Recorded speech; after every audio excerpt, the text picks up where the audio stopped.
নমস্কার সবাইকে, নতুন একটা ভিডিওর সাথে আজকে বানাবো হচ্ছে মোমো। নিয়েছি এখানে কপি, গাজর, পেঁয়াজ, লঙ্কা, আদা, রসুন, ধনেপাতা। তো এটা আমি সব এখানে কুচিয়ে নেব। এখানে কোচানো হয়ে গেছে সবটা। এবার আমি চিকেনটা ম্যারিনেট করব। এটা সব একসঙ্গে দিয়ে এটা ভালো করে ম্যারিনেট করে নেব। দেবো হচ্ছে গোলমরিচের গুঁড়ো। গোলমরিচের গুঁড়ো দু রকমের দিয়েছিলাম, একটা কালো একটা সাদা।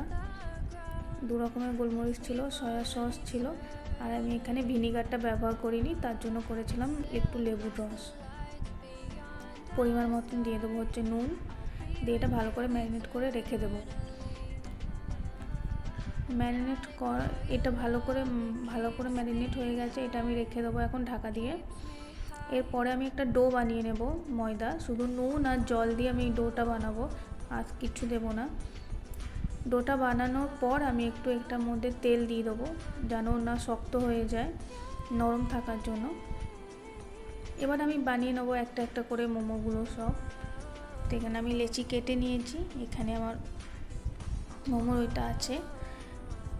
তো এই ডিজাইনটা আমি বানাচ্ছিলাম এখানে, তাই জন্য আমি দেখালাম একবার ডিজাইনটা কীরকম বানাচ্ছে। ডিজাইনটা অনেক সুন্দর হয়েছিল, যেমন মাথার চুল বিনুনি হয় ওরকম বিনুনির মতন একটা ডিজাইনগুলো হয়েছিল। এখানে আমার মোমো স্টিম হয়ে গেছে, রেডি।